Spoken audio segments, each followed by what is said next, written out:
राहुरी शहरामधील नामांकित Sairam electronics and batteries या दालनात तुम्हाला मिळतील सर्व प्रकारच्या इलेक्ट्रॉनिक वस्तू तसेच होम अप्लायन्सेस।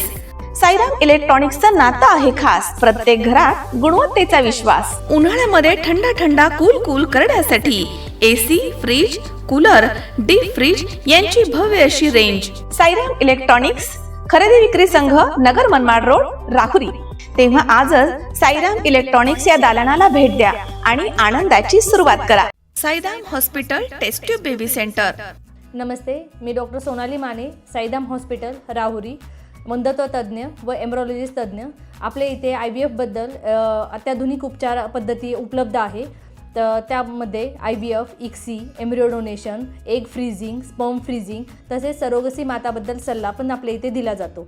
आपल्या इथे हमखास गुण येण्यासाठी प्रयत्न केले जातात। साईराम हॉस्पिटल लॅप्रोस्कोपिक सेंटर आणि test baby centre, court area, Bhagyashree हॉटेलच्या पाठीमागे, राहुरी। पाठदुखी, कंबरदुखी, खांदादुखी, सांधेदुखी तसंच मणक्याच्या आणि पॅरालिसिस आजारांपासून डॉक्टरकडे जाऊन वैतागले आहात का? तर आहे ना राहुरीमध्ये आयुर्वेदिक खात्रीशीर उपचार। Doctor Melavne hospital and spine care therapy centre, Rahuri bus stand समोर। डॉक्टर केतन धनंजय मेळवणे, संपर्क 9890 42 52 40। 25 वर्षाची परंपरा, डॉक्टर मेळवणे हॉस्पिटल। राहुरी पाथर्डी नगर विधानसभा पोटनिवडणुकीसाठी भाजप महायुतीचे उमेदवार अक्षय कर्डिले यांनी राहुरी तालुक्यातील विविध गावांचा दौरा करून मतदारांचा मतरूपी आशीर्वाद घेतला। या दौऱ्यात वाघाचा आखाडा, तांदुळवाडी, आरडगाव, मानुरी, वळण, पिंपरी वळण, चंडकापूर, केंदळ खुर्द, केंदळ बुद्रुक, शिलेगाव, कोंडवड आदी गावांचा समावेश होता। दौऱ्यामध्ये नागरिकांनी उत्स्फूर्त प्रतिसाद देत अक्षय कर्डिले यांना आमदार करण्याचा निर्धार व्यक्त केला। स्वर्गीय आमदार शिवाजीराव कर्डिले यांच्या आठवणीनं ग्रामस्थ अगदी भावूक झाले होते। अनेकांच्या डोळ्यात अश्रू तरळले। ग्रामस्थांनी मत व्यक्त करत म्हटलं की ही निवडणूक स्वर्गीय आमदार शिवाजीराव कर्डिले यांच्या दुःखद निधनामुळे लागली आहे। राहुरी तालुक्यात कामाचा माणूस म्हणून त्यांची ओळख होती। त्यांनी विकासाच्या प्रश्नांपासून ते नागरिकांच्या सुखदुःखामध्ये सहभागी होत जनतेशी घट्ट असं नातं निर्माण केलं होतं। ही निवडणूक विकासाची असून आरोप प्रत्यारोपांची नाहीये असंही ग्रामस्थांनी नमूद केलं। बारामतीमध्ये जे घडलं ते राहुरीमध्ये का नाही घडलं असा सवाल करत स्वर्गीय आमदार शिवाजीराव कर्डिले यांनी लाईट, पाणी, रस्ते, सभामंडप आणि विकास कामं मार्गी लावल्याचं म्हटलंय। त्यामुळे राहुरी तालुक्यातील जनता अक्षय कर्डिले यांच्या पाठीमागे भक्कमपणे उभी आहे असं त्यांनी स्पष्ट केलं। तर यावेळी उमेदवार अक्षय कर्डिले म्हणाले की राहुरी तालुक्यातील गावांशी आणि माझ्या वडिलांशी अतूट प्रेमाचं नातं होतं। प्रत्येक शब्दाचा मान ठेवणारे ते नेतृत्व होते। कुटुंबाप्रमाणे त्यांनी जनतेशी ऋणानुबंध जोडले होते। ही पोटनिवडणूक म्हणजे आमच्यासाठी दुःखाचा डोंगर आहे। मी लहानपणापासून पाहत आलो आहे की माझ्या वडिलांनी जनतेच्या हितासाठी आयुष्य झोकून दिलं। जनतेनं माझ्या वडिलांवरती दाखवलेला विश्वास मी कामाच्या माध्यमामधून संपादन करेल असं त्यांनी म्हटलं। स्वर्गीय आमदार शिवाजीराव कर्डिले यांनी आजारपणामध्ये देखील शासनाकडून निधी मंजूर करून गावांच्या विकासासाठी कामं केली आहेत। त्यांनी तयार केलेला विकास आराखडा माझ्याकडे आहे। त्यानुसार प्रत्येक गावामधील विकास कामं पूर्ण करण्यात येतील असंही त्यांनी नमूद केलं। जनतेचे प्रेम पैशानं मिळत नाही, ते मला माझ्या वडिलांमुळे मिळालं आहे। माझे वडील नसल्यापासून जनतेनं मला सांभाळलंय। आपल्या सर्वांमध्ये राजकारणाच्या पलीकडचं नातं निर्माण झालंय। वडिलांनी पाहिलेलं स्वप्न पूर्ण करण्याची जबाबदारी माझ्यावर आहे। त्यामुळे मला मतरूपी आशीर्वाद द्या, जेणेकरून मी जनतेचा विश्वास सार्थ ठरवू शकेन असे भावनिक आवाहन त्यांनी केलं। तसेच माजी मंत्री प्राजक्त तनपुरे यांनी मनाचा मोठेपणा दाखवत उमेदवारी न दिल्याबद्दल त्यांचे आभार देखील त्यांनी मानलेत। गाव दौऱ्यामध्ये माझ्या वडिलांनी केलेल्या विकास कामांच्या आठवणी जाग्या होत असल्याचं सांगत पुढील 3 वर्षामध्ये एकही गाव विकासापासून वंचित राहणार नाही असा विश्वास त्यांनी व्यक्त केला। या दौऱ्यात भाजपचे तालुका अध्यक्ष सुरेश बनकर तसेच शरद पेरणे, तानाजी धसाळ, विक्रम तांबे, विनीत धसाळ, उत्तम मसे, रवी मोरे, अमोल भनगडे, सुरेखा मसे, रवींद्र मसे, विजय डुबे तसेच ताराबाई वाघ, उत्तम खोळे, मनीषा खोळे, यास्मिन शेख, कारभारी खोळे, दत्ताभाऊ खोळे, जालेंदर काळे, भास्कर पंडित, शिवाजी हापसे, शरद पाटील आदींसह ग्रामस्थ मोठ्या संख्येनं उपस्थित होते। खूप मोठं प्रेम होतं। मी शेतकऱ्यांच्या वतीनं सांगू इच्छितो, 7-8 वर्षापूर्वी पाणी टंचाई निर्माण झाली आणि आपल्या परिसरातील अनिल आढाव, उत्तम नाना, आम्ही प्रत्येक गावातले 2-2, 4-4 कार्यकर्ते कर्डिले साहेबांकडे गेलो. साहेब, नदीला पाणी सोडा, आमचा फार मोठा प्रश्न आहे. अधिकारी आले, अधिकाऱ्यांनी सांगितलं पाणी सोडता येत नाही. पण कर्डिले साहेबांनी जागेवर सूचना देऊन दुष्काळामध्ये मुळा नदीला पाणी सोडलं आणि आपला भाग सुजलाम सुफलाम झाला. दुसरा प्रश्न विजेचा होता. गाव हे कॅनल खाली नाही आहे, विहिरीवरून पाईपलाईन असल्या कारणाने विजेची वारंवार अडचण उत्पन्न व्हायची.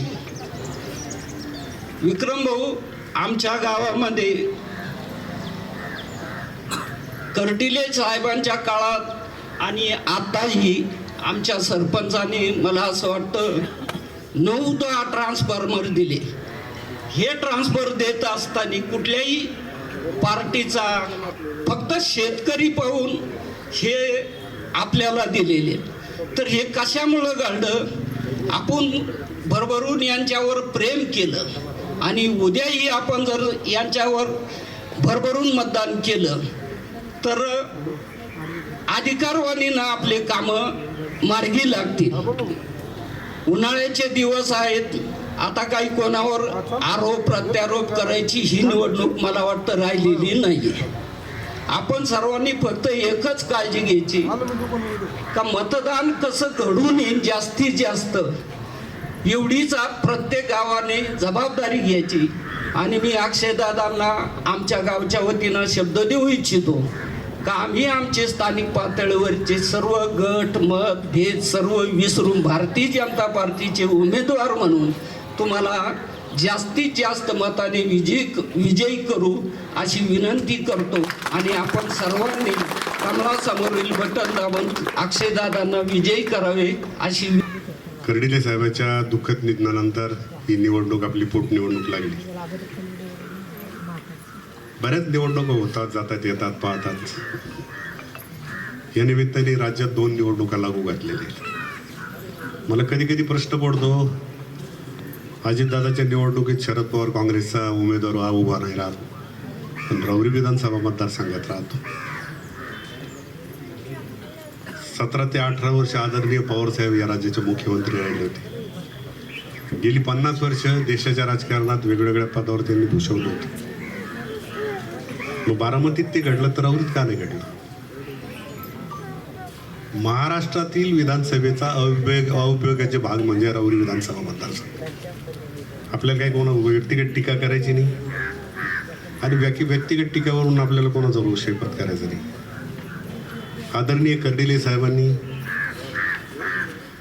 आदरणीय खासदार बाळासाहेब विखे पाटलांनी, आदरणीय सुभाष पाटील साहेबांनी, नामदार राधाकृष्ण विखे पाटील, सुजयदादा, रावसाहेब पाटील साबळे, रामदास पाटील धुमाळ या मंडळींनी तालुक्यावर जो उपकार करून ठेवलेला तो इतका उपकाराचा मोठा डोंगर आहे. दादा, आमच्या गावात भरपूर प्रश्न आहेत. सगळ्यात महत्त्वाचं म्हणजे आमचं गाव शनी शिंगणापूरच्या मध्ये आलं, हे शिर्डी आणि शिंगणापूरच्या मध्ये आलं. आता फारसं बोलत नाही, परंतु जेव्हा येतो ते मधून रस्ता निघाला होता, नवीन रेल्वे स्टेशनचा प्रश्न होता, मंत्री महोदयांनी त्या विषयावर मिटिंग घेतली होती. पिण्याच्या पाण्याचे प्रश्न आहे, शेतीचे प्रश्न आहे, रेल्वेचे प्रश्न आहेत, रोजगाराचे प्रश्न आहे, विकासाचे प्रश्न आहे, राहुरी तालुक्यात साखर कारखान्याचा प्रश्न आहे. असे अनेक छोटे मोठे प्रश्न होते आणि आहेत आणि प्रश्न कधीच संपणार नाही. काम सोडवणारे प्रश्न, व्यक्ती उपलब्ध असल्या का प्रश्न नव्याने तयार होतात. आणि दादा, ही निवडणूक तुमची नाही, ही आमची निवडणूक आहे. कर्डिले साहेबांच्या दुःखद निधनानंतर तुम्हाला आमदार करायची ही आमची जबाबदारी आता. म्हणून या निवडणुकीत सर्वच कार्यकर्त्यांना व्यक्तिगत मतभेद बाजूला ठेवून जास्तीत जास्त मतदान करून ही निवडणूक जास्तीत जास्त मताधिक्याने कशी निवडून आणता येईल हीच कर्डिले साहेबांना खऱ्या अर्थाने श्रद्धांजली आहे आणि ती आपण देऊ. आपल्या सर्वांच्याच वतीने मी त्यांना असं अभियोजन देतो आणि दादांनी आता 2 शब्द बोलावं. आमदार शिवाजीराव कर्डिले साहेब यांना मोठ्या मताधिक्याने विजयी केलं. आपल्या सर्वांना अपेक्षा होती की 5 वर्षामध्ये आपल्या गावातील विकासाची कामं तालुक्यातील प्रश्न, जिल्ह्यातील महत्त्वाचे प्रश्न मार्गी लागतील आणि कामे होतील. परंतु दुर्दैवाने आपल्यावर ही निवडणुकीला सामोरे जाण्याची वेळ आली. ही अत्यंत दुःखद गोष्ट आहे. या ठिकाणी जर बोलायचं झालं, कर्डिले साहेबांच्या माध्यमातून आपल्या गावामध्ये विकासाचा मोठा डोंगर उभा राहिला आणि आज अक्षयदादा या निवडणुकीला सामोरे जात असताना आपल्यामध्ये आले. खरं तर आता ही वेळ नाही की दादाने आपल्याला येऊन या ठिकाणी मतदान मागावं आणि मते द्यावी. कारण कर्डिले साहेबांचं आपल्या गावावर इतकं मोठं ऋण आहे. या ऋणातून उतराई होण्यासाठी दादांनी मागणी करण्यापेक्षा आपणच आपली जबाबदारी समजून येणाऱ्या 23 तारखेला मोठ्या प्रमाणात अक्षयदादाला आपण विजयी करणार आहोत. आणि जे स्वप्न कर्डिले साहेबांनी पाहिलं होतं ते स्वप्न अक्षयदादाच्या माध्यमातून आपण पूर्ण करणार आहोत. कारण इतकी मोठी अनपेक्षित घटना घडलेली असताना अक्षयदादांनी देखील राहुरी मतदारसंघातील जनता ज्याप्रमाणे साहेब या जनतेलाच आपलं सर्वस्व समजत होते, त्याचप्रमाणे अक्षयदादांनी देखील आता जनतेचं सर्व पालकत्व आता स्वीकारलंय आणि अक्षयदादांच्या पाठीमागे खंबीरपणे या राज्याचे मुख्यमंत्री देवेंद्रजी फडणवीस, त्याचप्रमाणे प्रदेशाध्यक्ष रवींद्रजी चव्हाण साहेब, आपल्या जिल्ह्याचे पालकमंत्री नामदार राधाकृष्ण विखे पाटील साहेब, सुजयदादा विखे पाटील, इतकी मोठी शक्ती दादाच्या पाठीमागे उभी आहे. त्यामुळे आपल्या सर्वांचं देखील आता या ठिकाणी जबाबदारी आहे. कारण आजपर्यंत ज्या निवडणुका होत होत्या त्या साहेब असताना होत होत्या आणि साहेब नसताना आपण या निवडणुकीला सामोरं जातोय. त्यामुळे आपल्या सर्वसामान्य कार्यकर्त्यांची ही खऱ्या अर्थाने मोठी जबाबदारी आहे. या ठिकाणी अधिक काही न बोलता या ठिकाणी उशीर झाला असल्यामुळे मी या ठिकाणी सर्वांच्या वतीने अक्षयदादांना या ठिकाणी ग्वाही देतो की आपण या तांदोडी गावामध्ये सर्वाधिक मतं आपल्या बूथमधून मिळतील आणि दादा मोठ्या मताने विजयी होतील अशी सर्वांच्या वतीने दादांना ग्वाही देतो. आणि यानंतर 2 मान्यवर बोलतील. मनोज साळवेसह महेश दानेसी, 24 तास, राहुरी.